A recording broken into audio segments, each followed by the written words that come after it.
Ano ang laging ginagawa ng mga office mate nyo na ayaw nyong gawin pero napipilitan din kayo? Chismis. So ano ang dream job ng magulang nyo para sa inyo na ayaw nyong mangyari or gawin? Improviser. Sige, shout it out. Accountant. Isang work skill na meron yung office mate nyo na ikinaiinggitan nyo. Multitasker. Anong company policy ang kailangan magbago? Uniform. Okay, ang apat na improvisers natin, ang pinakagalit na office mates sa Spit Incorporated, and they're gonna show you their anger in the form of a rap. Let's hit it!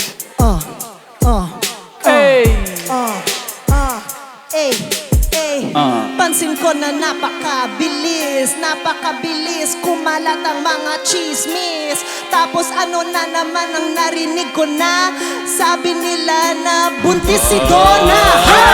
Paano siya nabuntis dito? Alam ko naman wala siyang jowa dito. Pero nakita ko sila ni Ryan. Umakyat sila dyan. If there's one job that I just can't, ito'y maging accountant. Ayoko nang mag-Google Sheet. Ayoko na ng debit credit. Oh, bakit ba ganito yung ledger? Para kanta nga, parang wager. Pababa ng pababa ang iyong mga ads. Well, ayoko na mag-accounting brand. Ang paborito ng ating employer. Ang aking kaibigan na multitasker. Ako naman nandito, napakabagal ko talaga. Parang gago. Bakit ako na lang ang nakikita? Lagi ba dahil ako ay late, diba?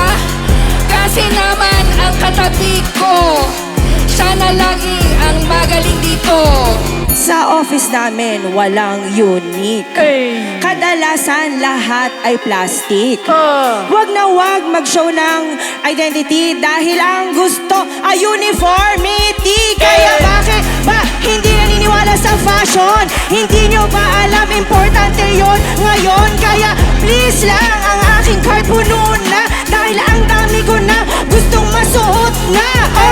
Sa water cooler ako'y sumali rin. Tapos narinig ko yung chismis ay tungkol sa akin. Hindi totoo sinasabi nyo. Ang kapal ng iyong mukha, pwede namang magtanong. Kung merong job na wali, ito ang CPA. Yo! Ayoko na kasi magbawas ng tax. Kahit naman sila sobra ng max. Ang kanilang Friend, pwede ba akong humiram ng port? Dahil late na ako sa airport. Please, ang daming Excel sheets. Anong gagawin ko? Please. Ang mukha ko laging forlorn dahil pinipilit ako mag-uniform. Dahil grabe ang boss ko, napakabaduy siya. Hindi siya magiging fashionista.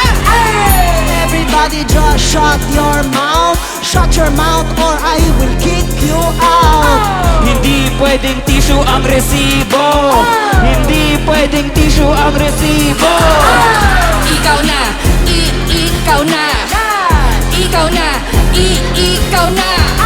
Nasa job description ang maging baduy.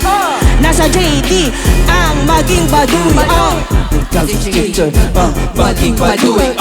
Nasa JD ang maging baduy. And another round of applause for our office mates, Aaron, Papu, Bibay, and Monica. Spit Manila.